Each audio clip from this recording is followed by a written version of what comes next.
Bacaan liturgi Sabtu 30 Januari 2021. Hari biasa pekan biasa ketiga. Bacaan dari surat kepada orang Ibrani. Saudara-saudara, iman adalah dasar dari segala yang kita harapkan dan bukti dari segala yang tidak kita lihat. Sebab oleh imanlah telah diberikan kesaksian kepada nenek moyang kita. Karena iman, Abraham taat ketika ia dipanggil untuk berangkat ke negeri yang akan diterimanya menjadi milik pusakanya. Ia berangkat tanpa mengetahui tempat yang ia tuju.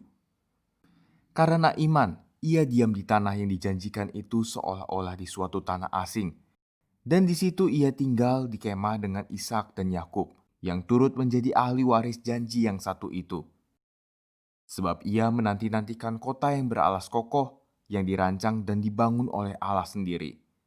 Karena iman pula, Abraham dan Sarah beroleh kekuatan untuk menurunkan anak cucu, walaupun usianya sudah lewat, karena ia yakin bahwa Dia yang memberikan janji itu setia. Itulah sebabnya, dari satu orang yang malahan telah mati pucuk, terpancar keturunan besar seperti bintang di langit dan pasir di tepi laut, yang tidak terhitung banyaknya. Dalam iman, mereka semua telah mati sebagai orang yang tidak memperoleh apa yang dijanjikan itu, tetapi hanya dari jauh mereka melihatnya, dan melambai-lambai kepadanya dan mengakui bahwa mereka adalah orang asing dan pendatang di bumi ini. Sebab mereka yang berkata demikian menyatakan bahwa mereka dengan rindu mencari suatu tanah air. Andai kata dalam hal itu mereka ingat akan tanah asal yang telah mereka tinggalkan, maka mereka cukup mempunyai kesempatan untuk pulang ke sana. Tetapi yang mereka rindukan adalah tanah air yang lebih baik, yaitu tanah air surgawi. Sebab itu Allah tidak malu disebut Allah mereka, karena Ia telah mempersiapkan sebuah kota bagi mereka. Karena iman, Abraham rela mempersembahkan Ishak tatkala ia dicobai. Ia yang telah menerima janji itu, rela mempersembahkan anaknya yang tunggal, walaupun kepadanya telah dikatakan, keturunan yang berasal dari Ishaklah yang akan disebut keturunanmu. Abraham percaya bahwa Allah berkuasa membangkitkan orang sekalipun mereka sudah mati, dan dari sana ia seakan-akan telah menerimanya kembali. Demikianlah sabda Tuhan, syukur kepada Allah. Mazmur tanggapan. Terpujilah Tuhan Allah Israel, sebab Ia telah mengunjungi dan membebaskan umat-Nya. Terpujilah Tuhan Allah Israel, sebab Ia telah mengunjungi dan membebaskan umat-Nya. Ia mengangkat bagi kita seorang penyelamat yang gagah perkasa, putra Daud hamba-Nya, seperti dijanjikannya dari sedia kala dengan perantaraan para nabi-Nya yang kudus.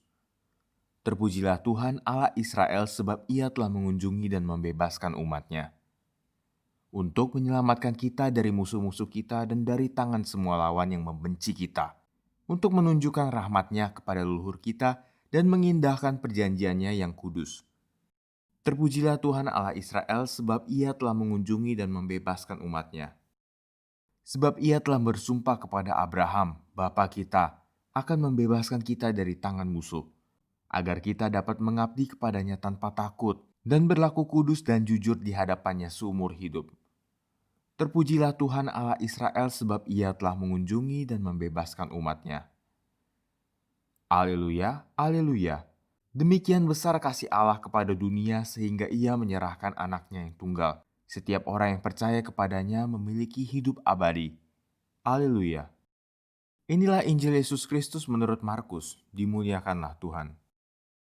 Pada suatu hari ketika hari sudah petang, Yesus berkata kepada murid-muridnya, "Marilah kita bertolak ke seberang." Mereka meninggalkan orang banyak yang ada di sana, lalu bertolak dan membawa Yesus dalam perahu itu di mana Ia telah duduk. Dan perahu-perahu lain juga menyertai Dia. Lalu mengamuklah taufan yang sangat dahsyat, dan ombak menyembur masuk ke dalam perahu, sehingga perahu itu mulai penuh dengan air. Pada waktu itu Yesus sedang tidur di buritan di sebuah tilam. Maka murid-murid membangunkan Yesus dan berkata kepadanya, "Guru, Engkau tidak peduli kalau kita binasa." Yesus pun bangun, menghardik angin itu dan berkata kepada danau, "Diam, tenanglah." Lalu angin itu reda dan danau pun menjadi teduh sekali. Lalu Yesus berkata kepada murid-muridnya, "Mengapa kamu begitu takut? Mengapa kamu tidak percaya?" Mereka menjadi sangat takut dan berkata seorang kepada yang lain, "Siapa gerangan orang ini? Angin dan danau pun taat kepadanya." Demikianlah Injil Tuhan, terpujilah Kristus.